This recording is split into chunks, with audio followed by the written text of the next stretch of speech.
Of announcements to make before we start. The last colloquium will be delivered by our Mandela Fellow, John Ataguba, and he'll be speaking on looking into the past to understand the present for shaping the future, the case of health and healthcare. So that'll be next Wednesday. And as Professor Gates reminded us, Julian Malvo will be delivering the second part of a three-part series entitled The Economic Status of African Americans, and she'll be speaking at 4 o'clock at the Faculty Club. Now, please welcome to the podium former fellow and friend of the Hutchins Center, Carla Kaplan. She's the Davis Distinguished Professor in American Literature at Northeastern University.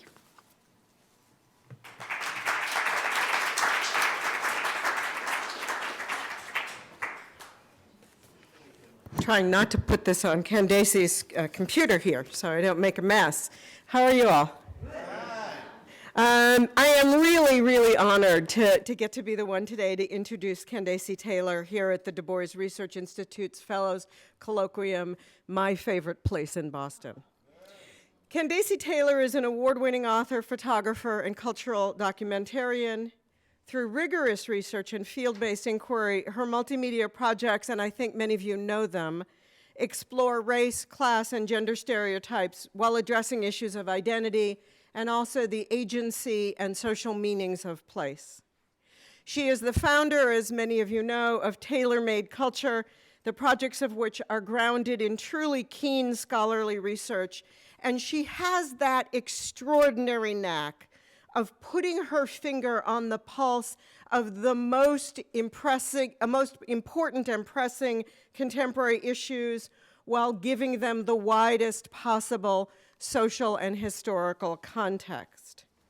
In addition to her current work on the Green Book, which we're going to get to hear about, the subject of her fellowship project here in Boston, Taylor's very impressive portfolio includes Counterculture, a critically acclaimed book and traveling exhibit that features waitresses aged 50 and older, young women, who have been working in American diners for most of their lives. ABC, I believe, has developed a television pilot based on it. Is that right? They developed the pilot, but then it got derailed. Well, shame on them. Delta Burke broke her ankle. Okay, shame on them, right?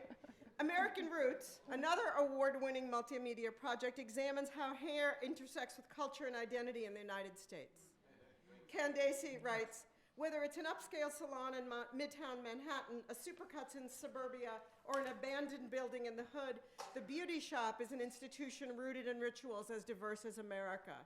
Amidst the fog of hairspray, the clicking of curling irons, and the meditative hum of hair dryers, we literally and figuratively let our hair down and spill our secrets in the comfort of cushioned vinyl. Clients are loyal to their stylists, and these relationships last for decades.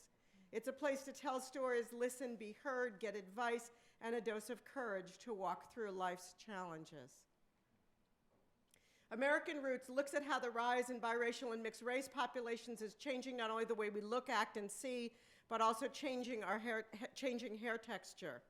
Candacy traveled over 20,000 miles documenting hair salons that predominantly serve African American, Caucasian, Dominican, Jamaican, Japanese, Orthodox Jewish, Pakistani, and transgender communities. In 2012, you get a sense of how thorough her work is. In 2012, she received an Archie Green Fellowship from the American Folklife Center at the Library of Congress to continue working on American Roots. If you have any doubt how controversial this is, I'll just remind you that Rachel Dolezal is surviving right now by braiding hair, right? I mean, everything comes together around hair. A third work, By the Horns, examines the subculture of female bull riders and bullfighters in America. In this fascinating and kind of unbelievable project on gender and power, Taylor quotes bull rider Christina Sanchez, who says, "I can't wait to get back in the ring. To be in front of a bull is a feeling so great that it can't be described. Outside of the ring, I'm a normal, shy girl, but in the ring, I am transformed. I'm not a girl anymore, I am a bullfighter." Candacy is also the author of a book on Route 66. In this volume, she guides her reader on a driving trip through that iconic road of the American West with special attention to African American history. Her work has been featured in over 50 media outlets, including Newsweek, The New York Times, PBS, NewsHour, BBC, The Travel Channel, USA Today, I could go on, NPR. She's currently writing a book and developing an exhibition based on the Green Book. I think how many of you know the Green Book? How many of you have one somewhere in the family house? A historic travel guide that was published for Blacks during the Jim Crow era. The project has been supported by the National Park Service, the NEH, the Schomburg Center, and the ACLS. And its importance is made so relevant. If you haven't seen the Newsweek piece on the book, really do. It's a really reminder of the dangers of traveling and driving while Black. Please join me in welcoming Candacy Taylor as she speaks on the Overground Railroad, the Green Book, and the roots of Black travel in America.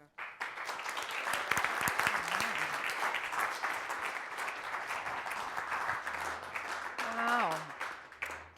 Thank you, thank you. Thank you for that beautiful and generous introduction. I really appreciate that. And thank you, everybody, for coming out. It's been an incredible journey here being at the Hutchins Center. I'd like to thank Professor Henry Louis Gates, Jr. For giving me this opportunity. Being a Hutchins Fellow is one of the highlights of my life, honestly. And I'd also like to thank Krishna Lewis and Velma DuPont and Abby Wolf for keeping this cruise ship going, because I know it's not easy, but you make it look easy, and we all appreciate everything you do. Oh, funny. So, as we,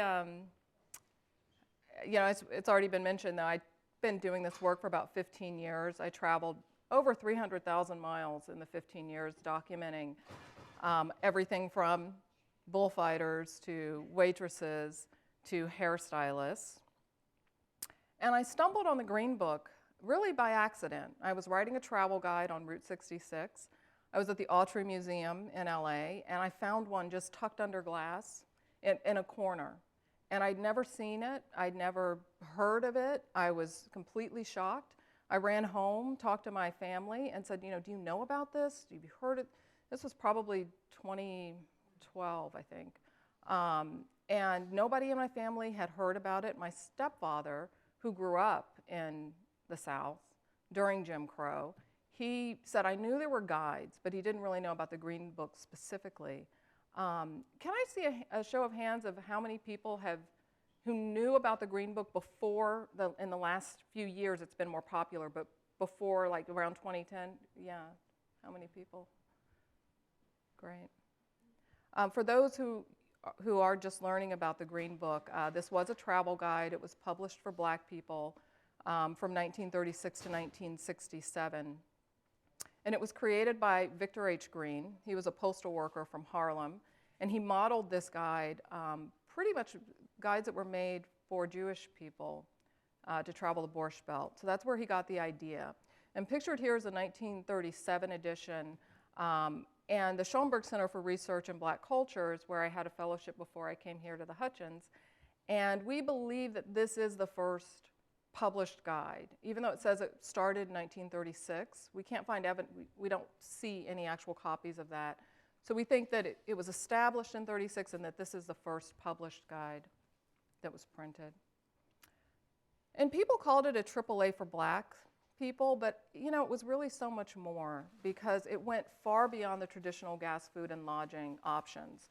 There were tailors, drugstores, beauty shops, haberdashers, even real estate offices, golf courses. Disneyland was listed in the Green Book. And it had to include all of these different facets of life, because Blacks were shut out of nearly every segment of society. And just to give you an idea of the climate of race relations in America, about 1 decade before the Green Book was published, the Chicago Tribune published this editorial, and I'm going to read it to you. It says, "We should be doing no service to the Negroes if we did not point out that to a very large section of the white population, the presence of a Negro, however well behaved, among white bathers is an irritation. This may be a regrettable fact to the Negroes, but it is nevertheless a fact. And it must be reckoned with. the Negroes could make a definite contribution to good race relationships by remaining away from beaches where their presence is resented. So this is what people were dealing with. In 1937, when the Green Book started publication, there were about 30 million cars on the road, and automobile travel symbolized freedom. But blacks couldn't eat, sleep, or even get gas in most white-owned businesses. So to avoid the humiliation of being turned away, they traveled with portable toilets, bedding, gas cans, and ice coolers. Even Coca-Cola machines here had white customers only printed on them. And this is why the Green Book had on the cover, carry your Green Book with you. You may need it. Mark Twain's words, travel is fatal to prejudice, was also printed on the cover. And inside, Victor Green would write, now we can travel without embarrassment. So the Green Book was a resourceful solution to a horrific problem. And it was a powerful tool for black people to persevere and literally move forward in the face of racism. And this was critical because they had to navigate a country with thousands of sundown towns. Blacks who traveled north quickly learned that Jim Crow had no borders. Segregation was widespread and full force throughout the country. And for those of you who don't know, sundown towns were all white communities. They were all white on purpose. They banned blacks within city limits after dark. And some rang a bell at 6 p.m. telling black people it's time to go. Others posted signs right at the county line saying, "Nigger, don't let the sun go down on you here." James Loewen, who's a sociologist out of Harvard, actually wrote a book called Sundown Town. So I recommend, if you want to learn more about that, check out his book. And in addition to the Green Book, there were other black traveler guides. Hackley and Harrison's was the first black travel guide. It was published in 1930. Grayson's Guide, and then there was one just called Travel Guide. But out of all of these, the Green Book was published for the longest period of time and had the widest readership. One of the reasons the Green Book was so successful, honestly, is because of Esso, Standard Oil, which is actually Exxon today. They were a major distributor of the Green Book, and they sold it in their gas stations. Esso assigned 2 black marketing executives, James A. Jackson and Wendell P. Alston, to promote and distribute the guide. By 1962, the Green Book had a circulation of 2 million readers. Another reason the Green Book was so popular was that Victor Green, he was resourceful. He had an ingenious idea. He was a postal worker, so we thought, I have this national network of postal workers because he was in the union, and he had them go out and find businesses to advertise. So that's how it went national. And in 1934, Esso hired James A. Jackson to conduct research on the impact of the black consumer in America. And blacks made much better money working in the automobile industry, really more than any other industry at that time. The average black man was making about $5 a week as a porter or a bellhop or an elevator operator, but as a driver, a black man could make about $25 to $50 per week. And it really brought many black people out of the servant class and into middle class. And at the time Jackson was hired, Standard Oil was one of the largest business enterprises in the world. And of the 830 associates they had, 312 were black. So Esso hired black men to franchise their own gas stations. They were really on the right side of history this time. This time. So we have to give them some credit, but even the NAACP told black people, we have reason to be hopeful because of this, company is this looking up to the, the example that they were setting. And black people needed hope because during that time the Green Book was in publication. The second wave of the black migration was underway.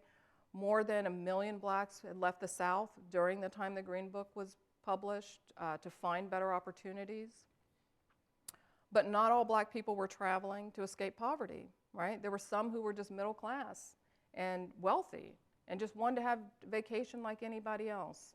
And blacks driving nice cars were resented by whites and law enforcement, and they were regularly harassed. And my stepfather, Ron, who I mentioned earlier, grew up in the South, and he experienced this firsthand as a child. And he said, his father had a good job with the railroad, and they had a decent car, and they were driving north to go on vacation. And he said, he was sitting in the back seat. He was about 7 years old. And he said, his parents were in the front. They get pulled over. It's a small town north of, Tennessee. And sheriff, was there. And his father turned back to him and said, "Do not say a word." And the sheriff, was doing his regular, well, whose car is this? And, he said it wasn't his car. He pretended to be a chauffeur. And when they said, well, who's in the car with you? Who are these people? He pretended not to know his family. He said, this is the maid of my employer, and this is her son, and I'm taking them home. And I've read stories about the chauffeur's hat, because, the sheriff said, well, where's your hat? And he said, well, it's hanging right in the back, officer, right back there. And Ron, my stepfather, said he always had that hat back there, and he never knew why. And so there were, you had to have a story, you had to have a plan, you had to have props to get across the country, and this was what people did. So when my stepfather took that trip, this is what the country looked like in regard to segregation laws. And even though it was assumed that the American West was more liberal than the South, the states in the yellow and blue have no segregation laws on the books, but discrimination, like I said, was in full force throughout the country. And signs like this could be found pretty much everywhere. And I think this one is really from the Southwest. So in some ways, traveling west was even more dangerous because the fewer services that were just available in general to blacks and whites. Things were just scattered for hundreds of miles, And since there were fewer black people living out west, it was very unlikely that you would run into somebody who would help you in case you needed help. So, it was quite a leap of faith to get in your car and just hit the road. Take Route 66, for example, starts in Chicago, goes 2/3 of the country across to LA, and nearly half, 44 out of the 89 counties, were sundown towns. The Roy's Cafe, pictured here on Route 66, was in a sundown town of Edmond, Oklahoma, and it says right on the postcard, "A good place to live, no Negroes." And even once black people reached Albuquerque, only 6 out of the 100 motels that lined Route 66 accepted blacks. And the Albuquerque Tribune had this headline. There were 6 out of 100 that accepted blacks. For the whole length of Route 66? No, for the whole length of Albuquerque on Central Avenue. Oh, okay. So once you got to that strip where all the, when you got to Albuquerque, it's like, oh, I can find a place to stay. There's about 100 motels that line that strip, and only 6 accepted blacks. So how would you know where to go? I mean, that's why you had to have the Green Book. You had to have something, because you would be knocking on doors all day. And there were so many black people having accidents, and the Chicago Tribune is saying, well, why are all these people, or not, sorry, the Albuquerque Tribune saying, why are all these people having accidents? And the NAACP said, well, because they're exhausted and there's no place for them to rest. You can find a place to stay on Route 66 from Albuquerque to the Texas border. So, and Fantastic Caverns is another example. Was still a popular Route 66 tourist site near Springfield, Missouri, but the KKK ran this cavern and regularly had cross burnings inside. So again, this is why you needed the Green Book.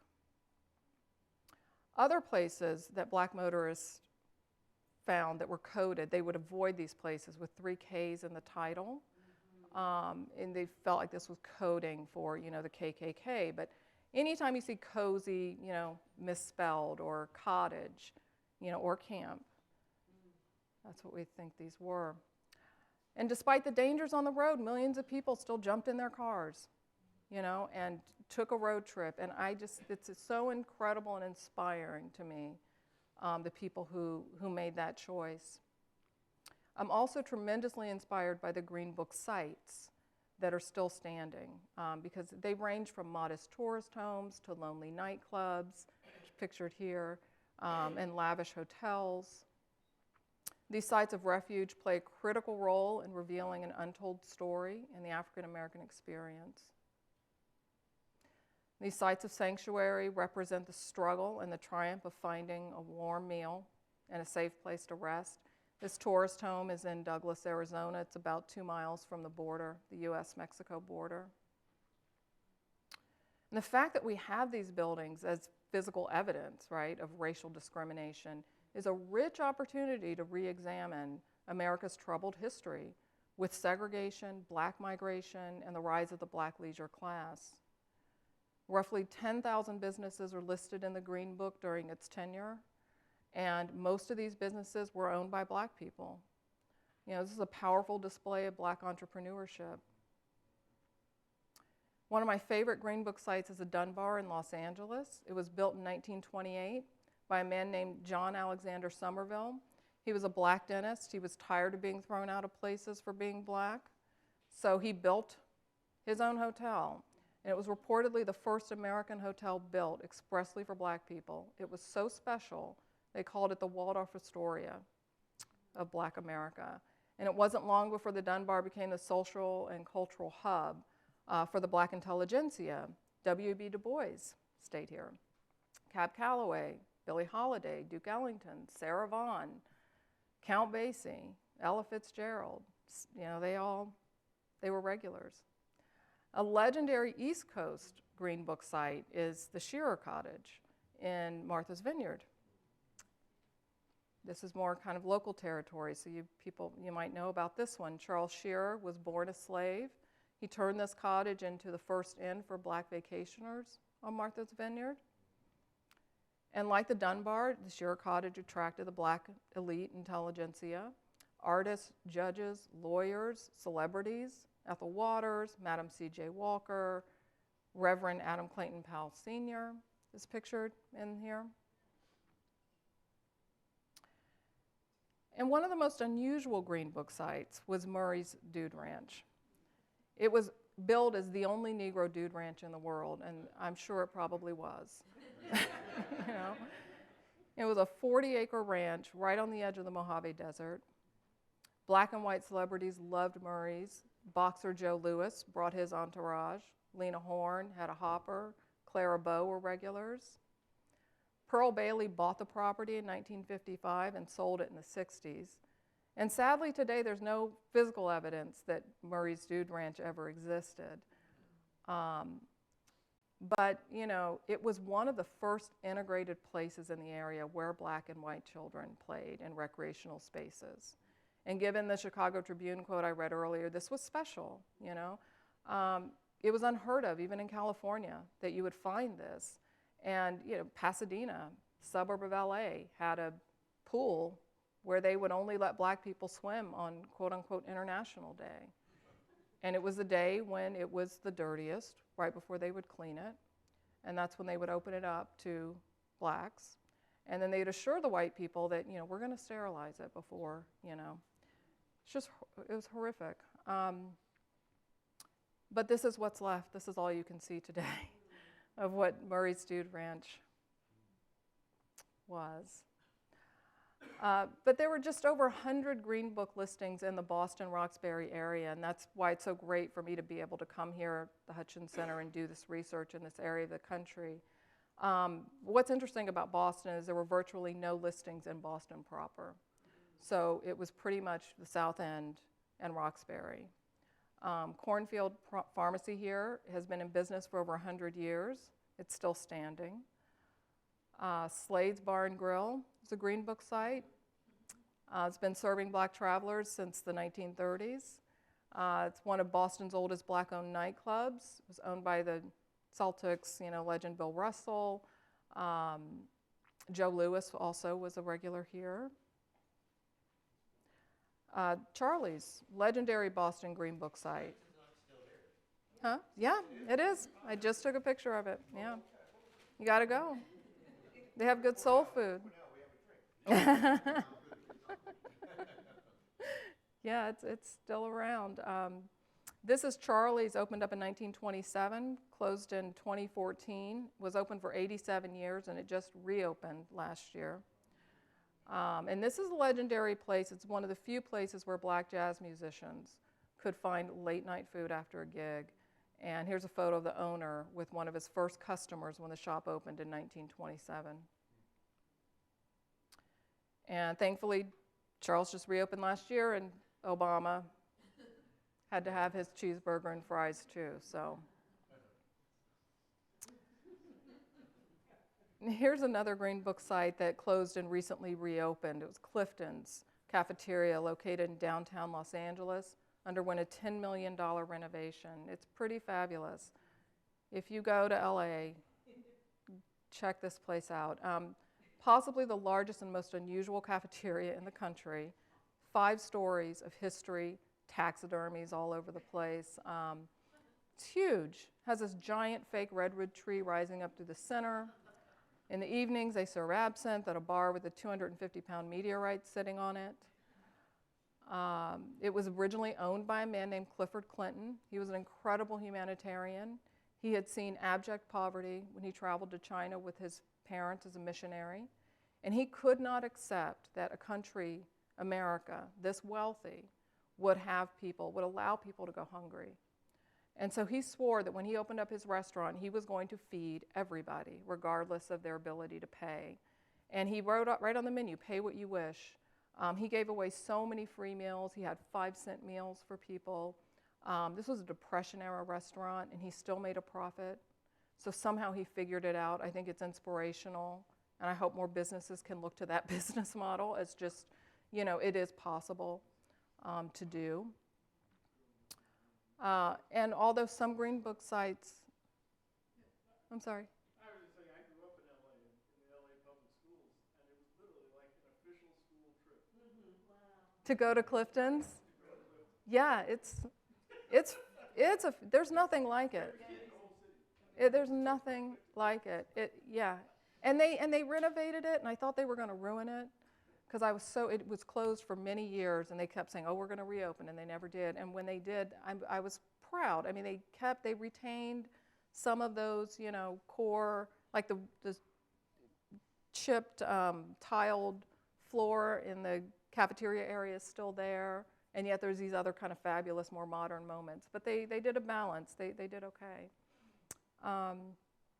So moving on, although the Green Book sites have been resurrected and brought back to life, the truth is most Green Book sites are gone. And less than 1/4 are still standing. Less than 5% are still in operation.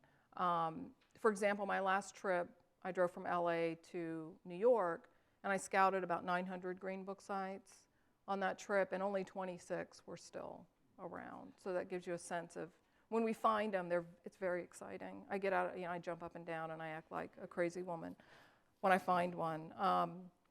But I learned also that they're clustered in these areas of severe abject poverty a lot of times. And the Wonderland Bar pictured here is in Baltimore. And this building looks condemned and abandoned, but it's not. I saw a man walk out of there. The neon light is still on. They're still open for business. And once I started mapping Green Book listings, it became obvious to me that they weren't randomly scattered, that they're clustered in these traditional black neighborhoods. And many of these communities, are severely, it is, and I've seen a lot. I'm not a fragile flower. I've seen a lot. And driving into some of these communities, by the time I made it to Detroit, it was heartbreaking. When I was in Chicago's South Side, 53 people had been shot that weekend. And I was too afraid to even get out of my car to go to the bathroom. And I thought, this is ironic, right? Because these were safe zones for black people. And, now these places are so unsafe. And, it reminded me, some places in Skid Row in LA look like they're right out of Amsterdam, on David Simon's The Wire. It is unreal. And I haven't been physically attacked. I've been lunged at. I've been chased. I've been chased by, mentally ill people, by dogs. It's crazy. Since I started this project, I carry mace and a stun gun. But I'm out there doing it. Victor Green, believed that once segregation ended, that there would be no need for this guide. And although we want to believe that the passage of the Civil Rights Act, just fixed racism, but we know that's not true. After segregation, racism still continued to shape our social, political, and physical spaces. Blacks were blocked from the GI Bill. Federal Housing Association denied loans to blacks, preventing them from accessing wealth-building opportunities that were just freely given to whites. U.S. government continued redlining neighborhoods, legislated aggressive, harmful policing policies such as law and order, stop and frisk, sound familiar?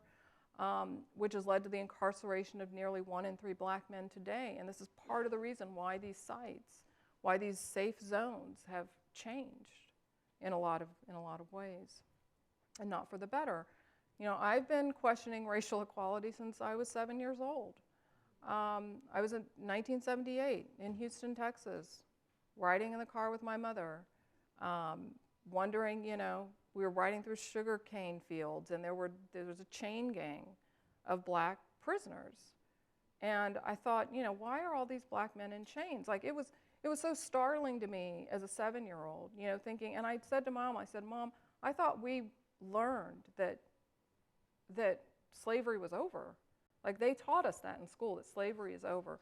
And she was like, well, yes, honey. And I said, well, why are all these black men in chains, And she was like, well, they're prisoners. And I said, well, why are they all black? And she couldn't answer, she couldn't explain institutional racism to a 7-year-old. I think I could have handled that discussion at that age, but she didn't.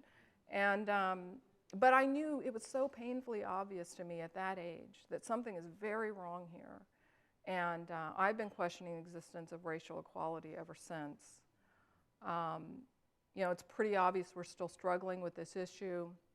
And even though the Green Book offered a very practical solution to a problem, getting from A to B, because that was dangerous and deadly when the Green Book was published. But today I would argue that social mobility, living in poverty in crime-stricken neighborhoods with failing schools is just as debilitating and just as deadly in terms of social mobility for black people.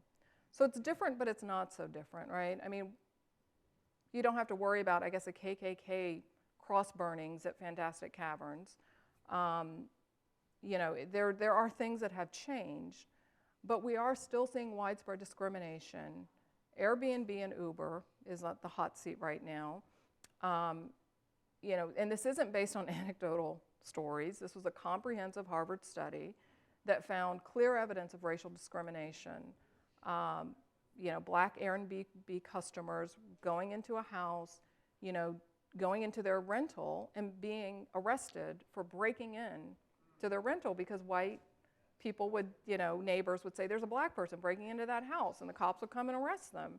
And this was happening over and over again. And,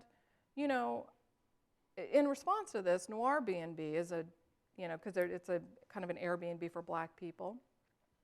Things like this are cropping up, and it's not to say that Airbnb is a racist company. I'm not picking on them. They are horrified that this is happening, and they're trying to fix it.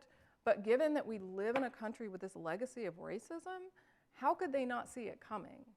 That's the thing that's, to me, that's so interesting. It's like to create a business model that allows users to screen and vet people, to come into their home, one of their most private, intimate spaces, is a recipe for stereotyping, is bound to trigger those base fears of racism.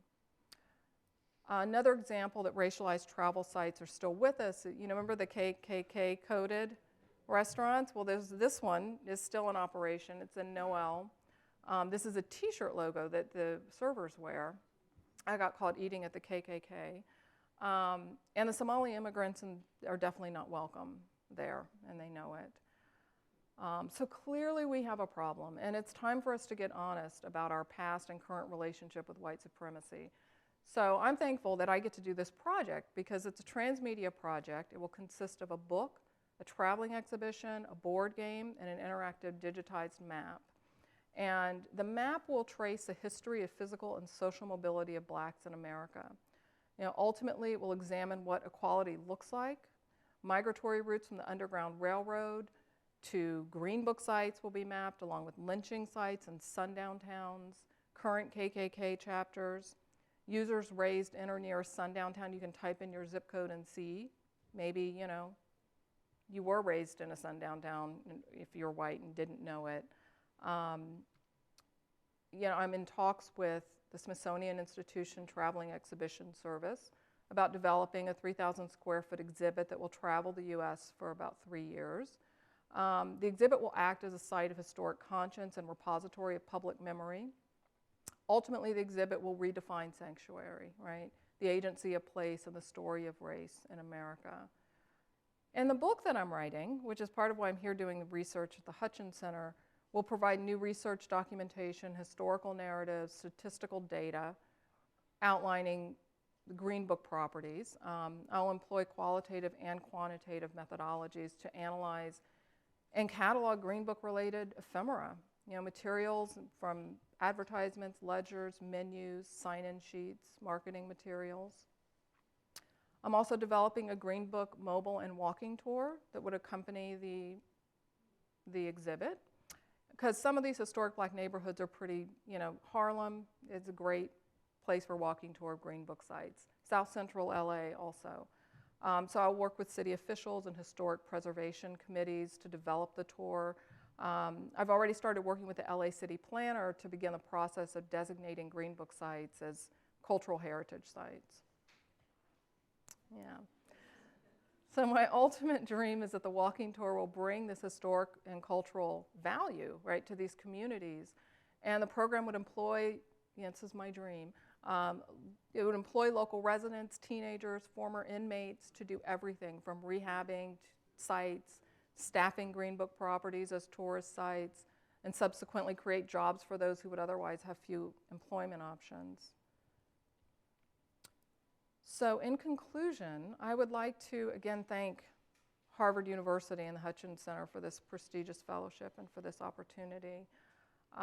If you would like to follow the project, please leave your contact information with me, or pick up, any of the business cards I have here. I wanted to leave extra time for us to have because usually after I do these talks, there's so much Q&A, and so, I'd really love to hear your thoughts and your experience. If any of you have family members or have used the Green Book in any way, I would love to hear those stories. So thank you so much for your time and attention.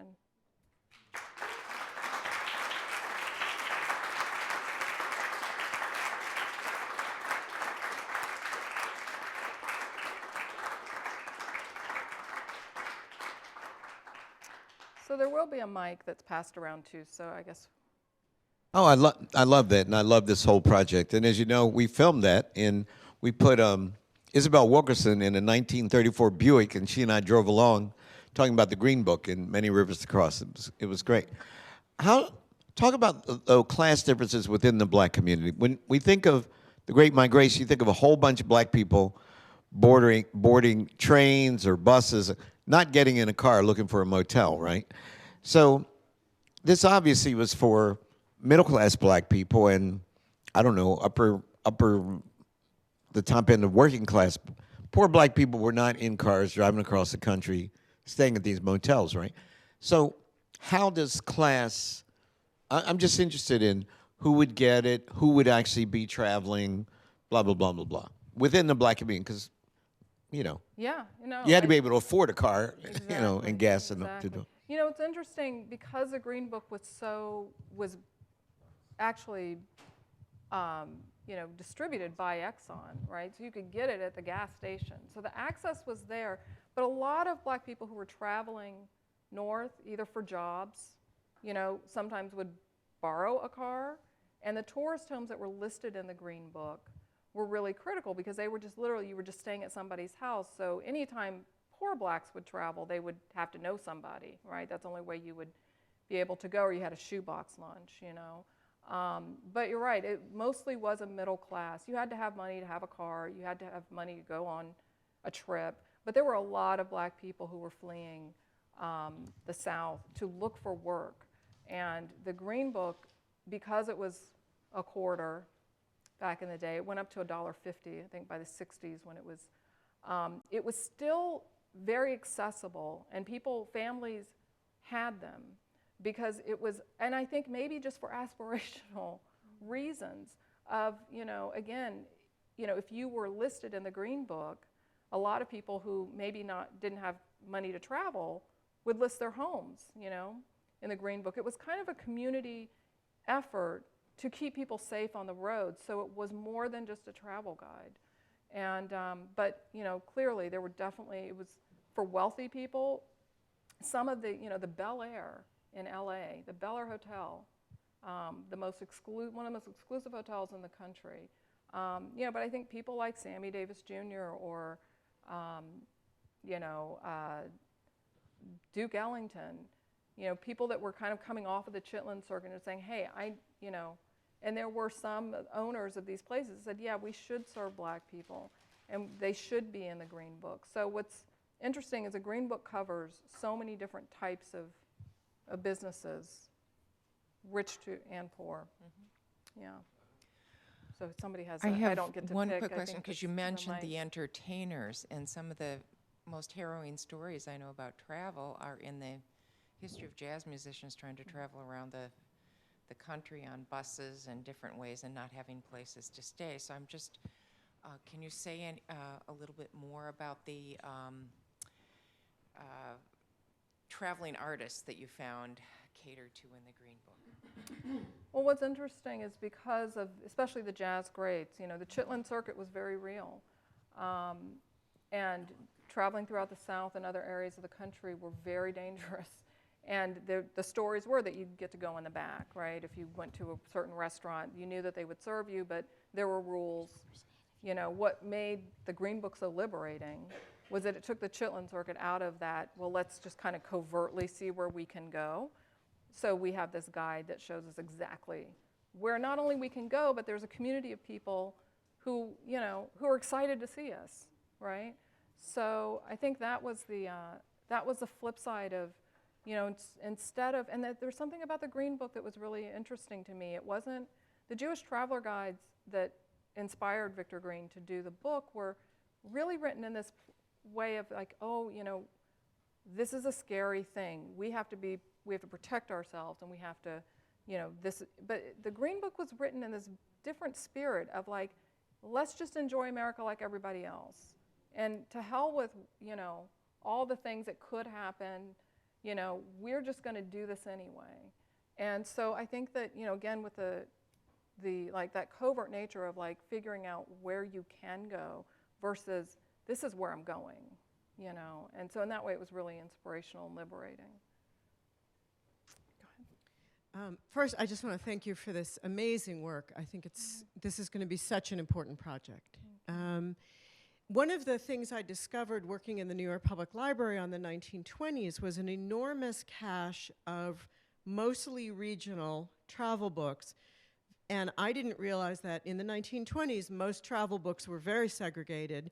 And there was this whole cache of travel books written for whites, particularly whites who were traveling to New York, with a section for white tourism in Harlem.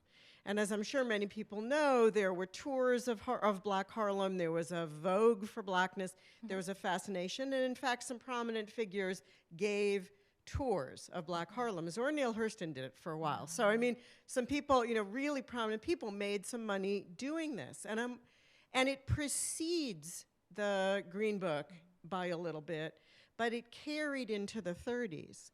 And it made me wonder if there was any effort on the part of people who were listing their homes in the Green Book, particularly in places like Chicago, New York, and Los Angeles, to keep those places out of white travel guides, to keep them culturally safe, to keep them from becoming white exhibition spaces, to keep them from becoming points of white fascination. Was there any way in which, because the Apollo, it features largely in these white travel guides, go look at Black. I mean, it's just extraordinary the way these books are written.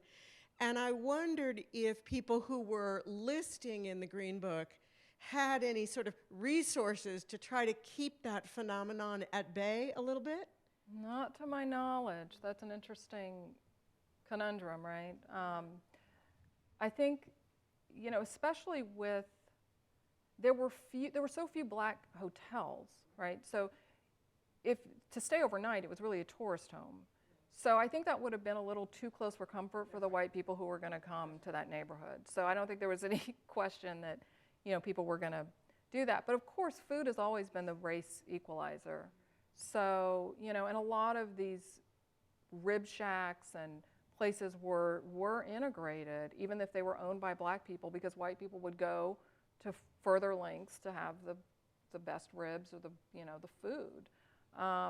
So to my knowledge, there wasn't a concerted effort, but I'm sure it was something, with my work with the beauty shops, that was very much a big part of, I'd been sitting in this black beauty salon for 10 years and never saw a white person walk in the door. And when they did, my hairdresser turned him away, and nicely, but afterwards said, I don't do white hair.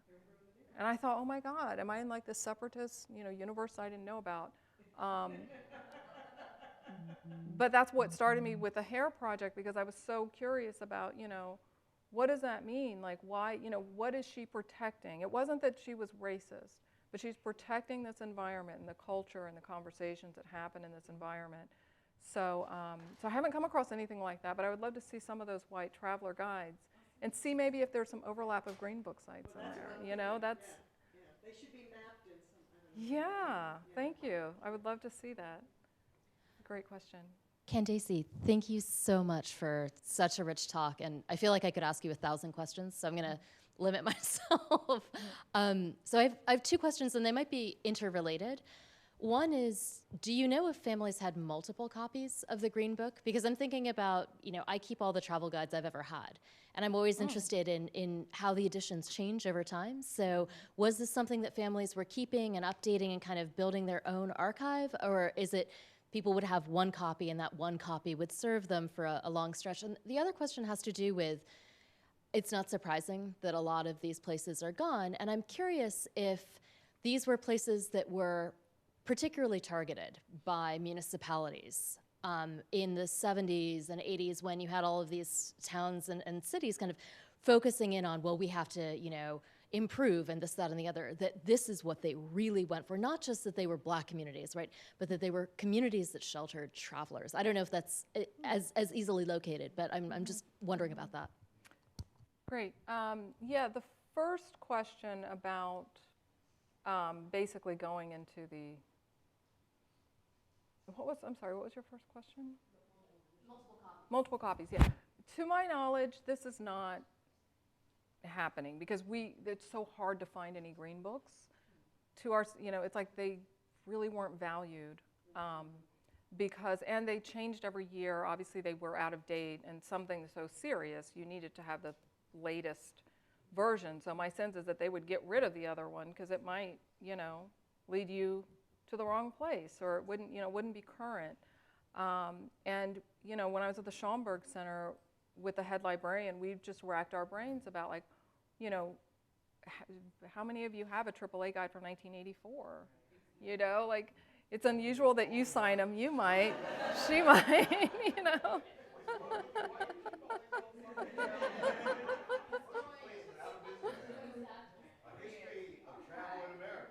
Right.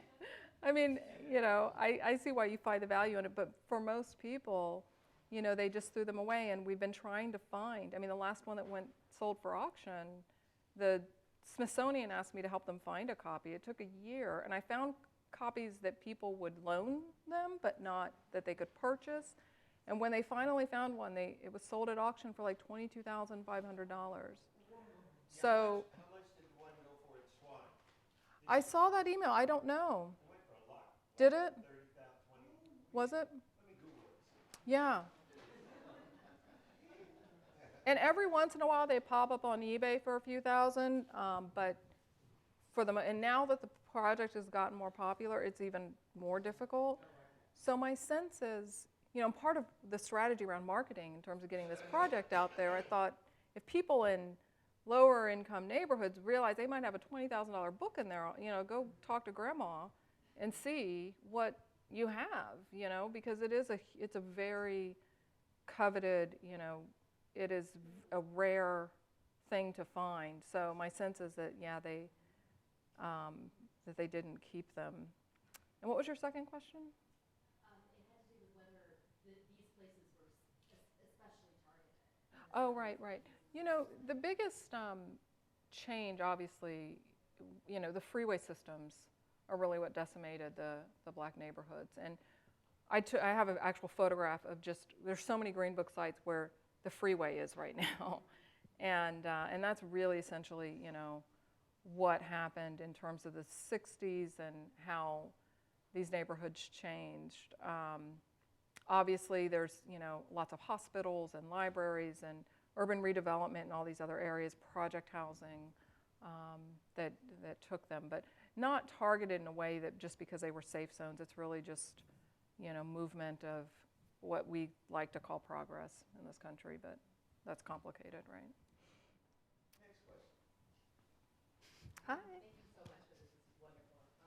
My question is about the framing of the Black leisure class, and wondering in your framing of that, and thinking about this contemporarily, we're thinking of things like travel noir, nomadness tribe, and this kind of digiworld of Black travel that's been created that stretches across particular class lines about what were the class implications within the Black leisure class, right? Because there are ways that the Green Book functions for folks who, of little means, who are trying to find ways to still enjoy leisure and pleasure, but also this kind of more elite, economically more stable class, right? Obviously, we know Black wealth is always unstable in particular ways, but how does that move within that, and how do you see that moving, kind of contemporarily seeing the digispace recreating another notion of the Black leisure class in the 21st century? Yeah, that's a good question. It really is, it's significantly different, I think, mainly because the Green Book was really focused on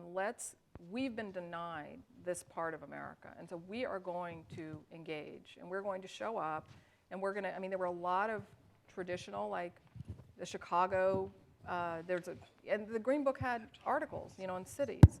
And so it would say in Chicago, go to the aquarium, go to the art museum, go to the, you know, it wasn't about kind of going back into Black culture. It was really about going out and exploring that. And it seems like a lot of the more current Black traveler guides are really to appreciate and, you know, get very specific about what Black identity is, and let's really experience that. You know, so there's the best, maybe coveted, you know, places to eat or places to go see music. That might not be apparent to most Black people, but it's like this is still a Black thing.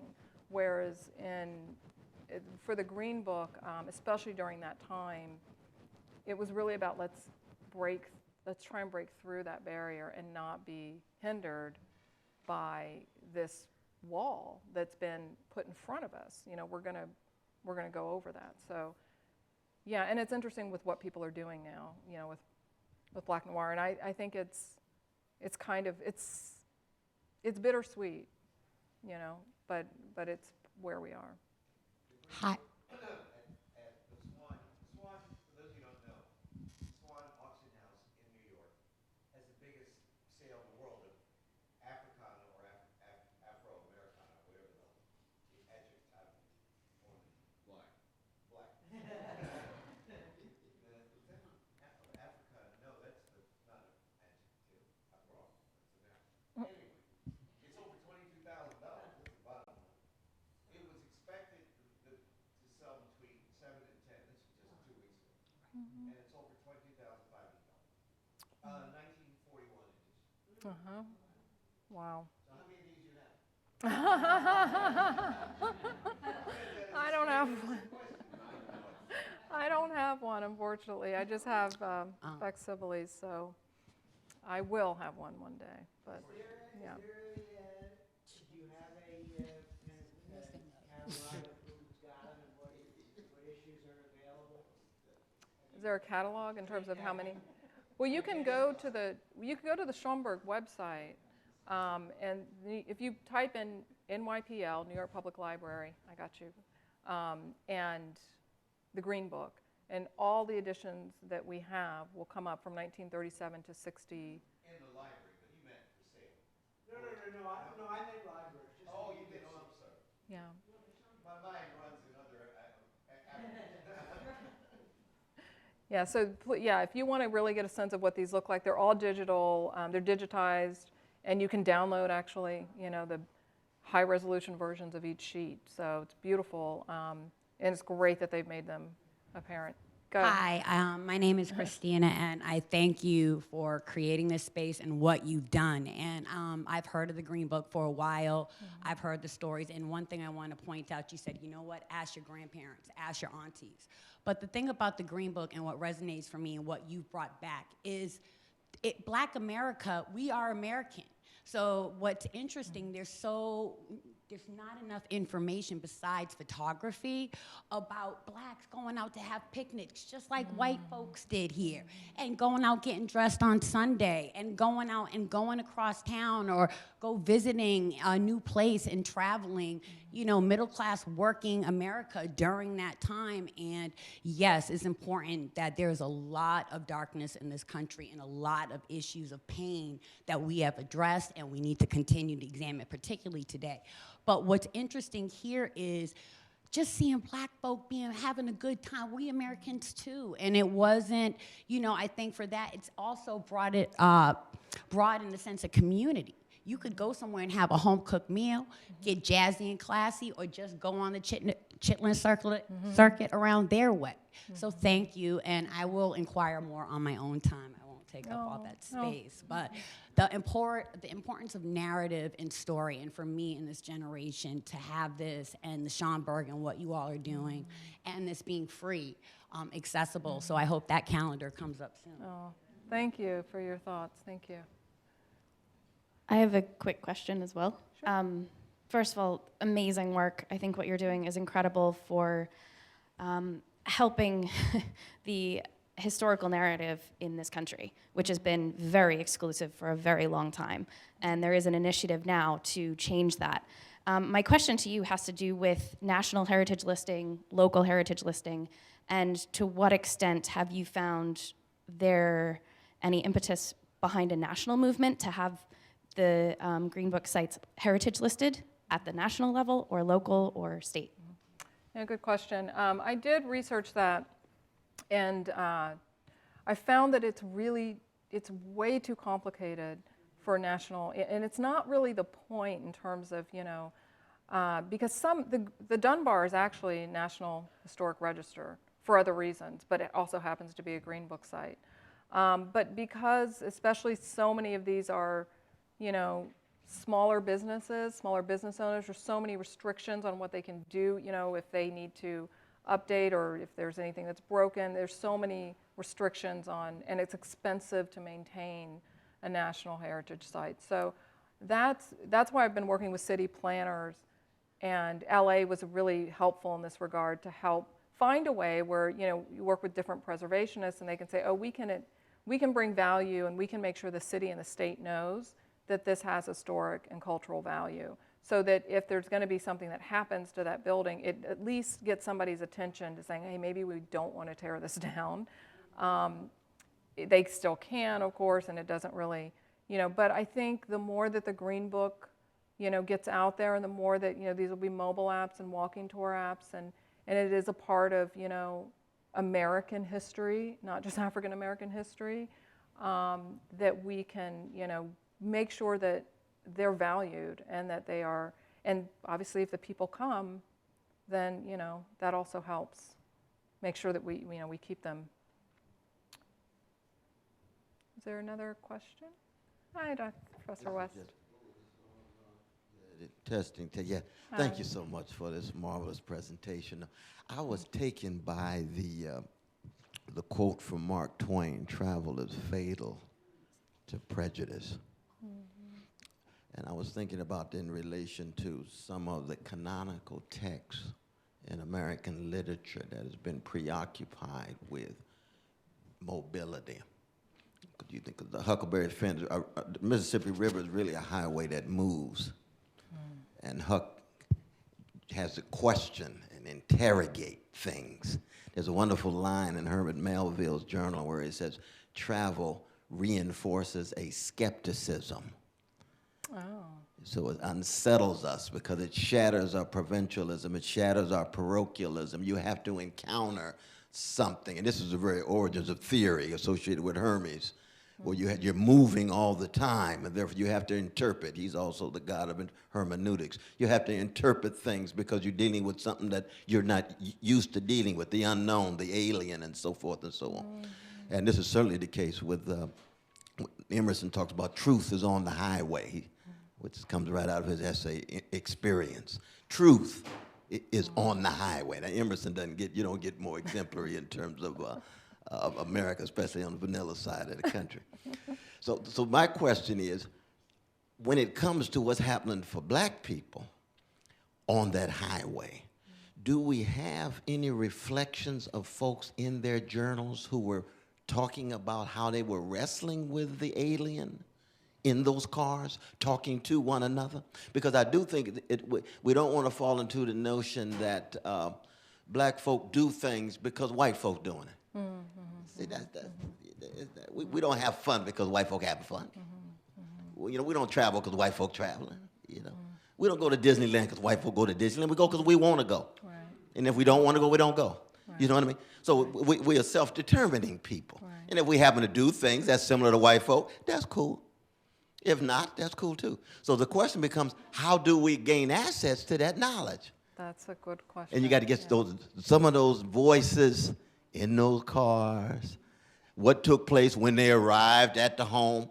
Let me tell you, it was like 9 hours on the road. Some people think that Clifford Brown may have died in that car accident that Sister Ingrid's talking about because he couldn't find a place. One of the greatest trumpeters in the history of the world, coming out of Wilmington, Delaware. He can't find a place. He goes on to, so you can imagine what conversations were about. And it was various and so forth. So what you're doing, you're opening this magnificent space for us. But just some of your thoughts on my ruminations. Thank you, Professor West. That's a great question. The thing that's so frustrating and interesting, I think it's for a reason, but most of the narratives that I read and that I hear, most of the stories, people don't want to remember that part. They say, oh, well, yeah, we took a box lunch because we, and I found the same thing with the waitress project with counterculture. I was a waitress, and I thought, you can tell me what it feels like to be, insulted by, the 10th person that day, and we can talk about that. But they're like, no, there's more good than bad, and that's essentially what I'm learning with this. And my stepfather, I've known him since I was 12, and he never told me any of these stories until last year, And I've known this man most of my, adult life and all of my adult life and most of my teenage years. So it was just such a, and I got, it made sense to me because when he's telling me that story in the kitchen about the chauffeur's hat, and I'm trying not to cry because, I don't want to be that, because I'm trying to be present for him and not have him, but I'm thinking he trusts me now with this information. And I know that if I just go and interview somebody about this without them without establishing that trust, I'm going to get the same answers. And that's what I see written, That's what and to me, one archive that I'm looking through that I'm hoping is going to provide something a little deeper is the Pre Lenoir Archives. It's a video archive of just all these home movies. And he's got them from the 1920s into the 1970s. Pre Lenoir, Prelinger. And he has some that deal with race, and he's been very reticent to put it out there. So, he contacted me, and I thought, he's like, I want somebody who can handle this material. So that I'm hoping is going to show, because a lot of the sundown town signs have mysteriously disappeared, right? And these cultural centers and, in these small towns, they thought, oh, well, we threw all that stuff away. Because, they're like, well, that's bad, we threw it away. And it's like, really? So, I want evidence of this stuff, and I want the stories that go with it. So it's been, but reading through journals, going through the archives, it's just been a lot of the similar stories of, but it still keeps coming up, right? Because every time throughout my whole, every time I get on a plane, I leave Columbus, Ohio, with my parents, my stepfather would say, oh, bring, here's some food, here's some food. I was like, I don't need any food. I can get it at the, or he drives all night, drives me crazy. They'll take a trip and he'll drive in the middle of the night and only drive in the dark. And now I know why. Now I understand why something that seemed annoying, or it's like, why do you do that, So I think now that I'm in a place where I can honor that story, hopefully will be more opportunities for me to receive those stories. So thank you for that question. I think the person with the mic is the one who I have to, go with. Sorry. Sorry, I beat you to it. Thank you very much for the presentation.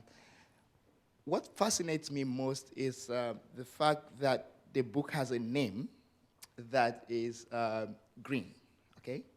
So I'm figuring it out, why green? Oh, because Victor Green is the man who created it. The man who created it. Yeah. But perhaps it also has a meaning, which I am trying to figure out. Gives life. No, it's his name. It's his name. Yeah. It's a name for it. It's his last name. It's not some secret, no. It would be like the Gates book. Okay. Don't go all hotel on us. Okay. Then that's by the way. Then the second one touches on what Prof. West has just mentioned, which I want to talk more about. Difference. Once there is difference, we believe the other is better. Mm-hmm. We believe, and perhaps it might be one of the reasons why black folks will want to do what the white folks were doing, because perhaps they feel it has the real life to live. There might be things that are indigenous to blacks that might have died because there was this clamor for something else different. And that thing that died may be something that is even better off than what you're busy chasing, kind of. So perhaps the Green Book was used as a guide to move from one place to another to seek for what they call a white-collar job.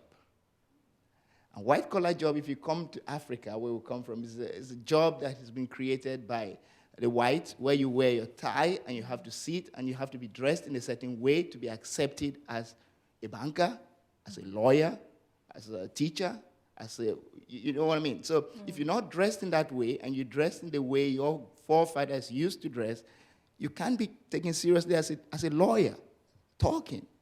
So perhaps things, culture and the rest might have died because we want something different and we bought into it. Just an observation.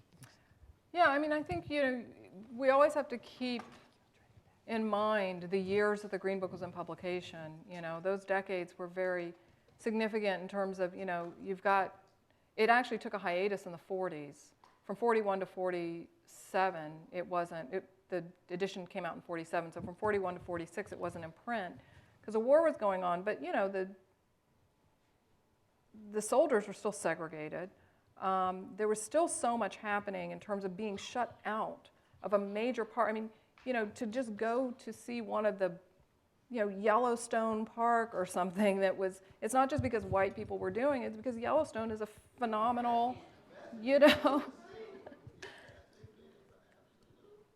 so I think there's just, at this, on some level, I don't think we can even imagine what it must have felt like to just not be able to feel safe enough to leave your community. And there's this whole world, maybe 10, 20, 30 miles from your house that may as well be on the other side of the planet, because how are you going to get there, and what are you going to do when you get there?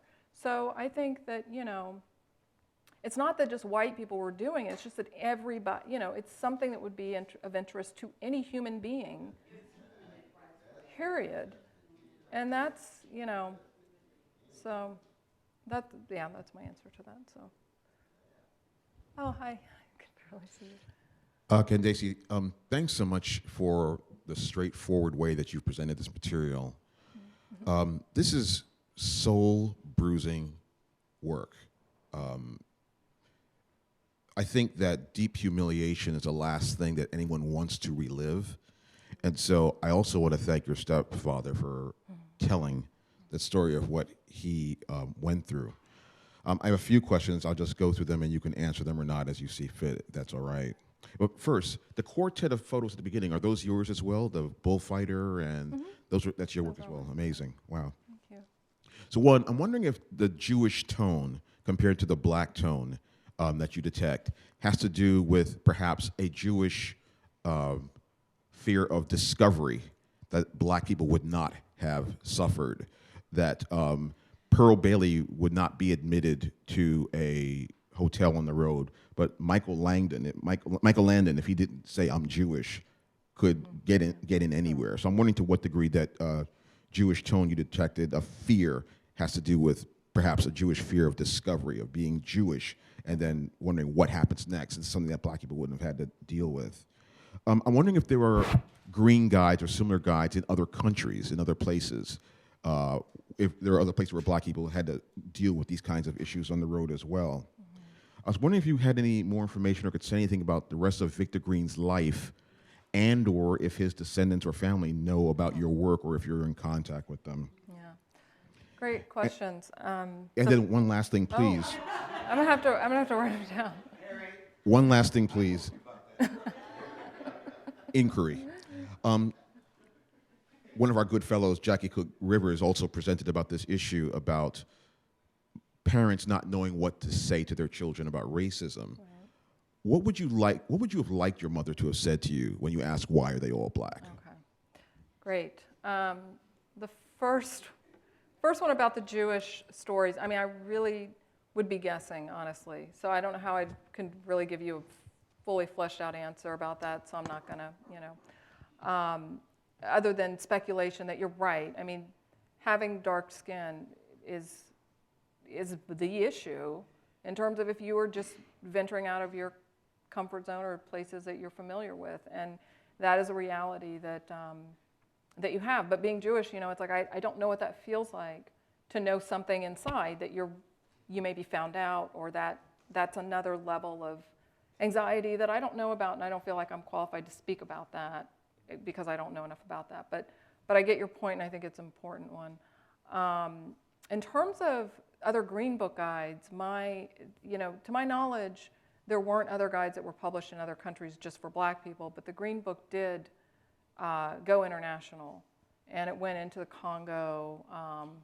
It went pretty far. And Victor Green died in 1960, and there were other, Langley Waller is a man who actually picked up the baton and took it into this other kind of fascinating place, and that you can't actually see that Green Book. It was the 1966-67 edition that we don't have copyright freedom. It's still under copyright, some copyright restrictions, so it's not on the Schomburg site. But it will be featured in my book, and it's a really interesting way that other people even reimagined how this could be. So I can't even. I think you look at like Portugal and all throughout Europe and Africa, that the Green Book, these sites went to Bermuda. There were a lot of, it didn't go deep into these international markets, but it was definitely, there was one edition of the Green Book on the cover, it was the airline edition.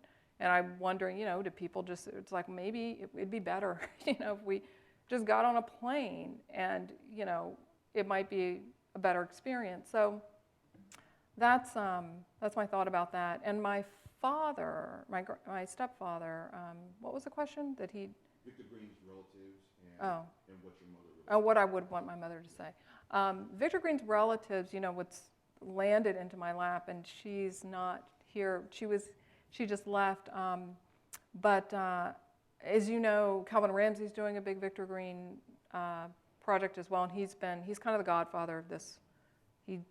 Calvin Ramsey's doing a documentary about the Green Book, and so he's been researching the Green family, and we've kind of connected forces, and there's still very little out there. And I talked to his sister-in-law, and almost, it was like pulling teeth. She was like, "Oh, we used it maybe, I don't remember," and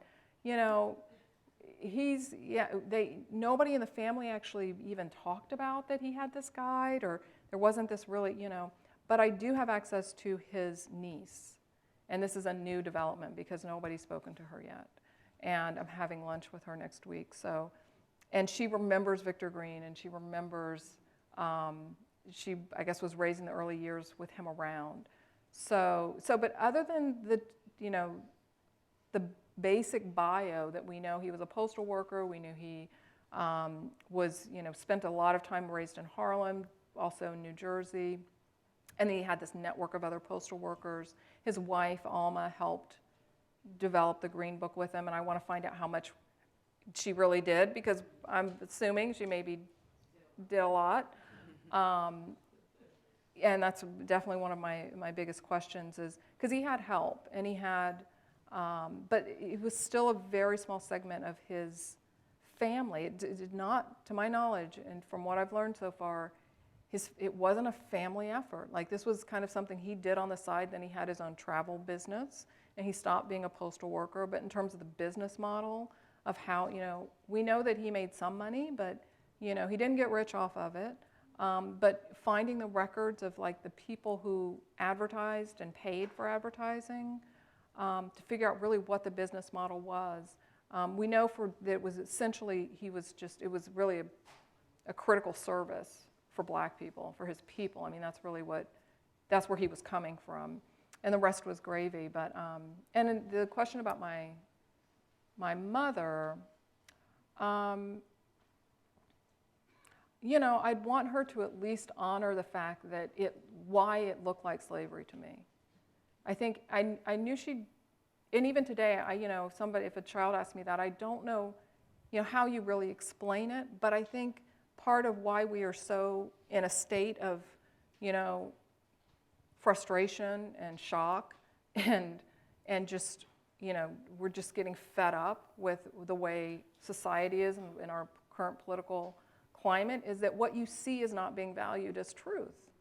And I think, and it doesn't need a fancy explanation to back it up, but it's like, honor the fact that these men are in chains and that this doesn't look right. And maybe tell me, you know, that you don't think it looks right either, and that you can see why I feel this way, and that it's been this way for a long time. And even though, you know, slavery ended, racism didn't, and this is how it's evolved into a new form. And, you know, again, I think it was a heavy question for her to explain to a 7-year-old, but I think I wanted her to at least acknowledge, like, what my own eyes were seeing. You were a heavy 7-year-old. Maybe. Yeah, I wasn't, I guess, a regular 7-year-old. But yeah, thank you, Harry. Thank you, Candacy. I had a question about the cars themselves. So you have the Vanderzee shot of, you know, the styling in Harlem, and there was a photo that you showed with a car that had a portrait in the back on the side of the car. It had a Black man's face smiling with some writing. The 4 women. Yeah, with the 4 women.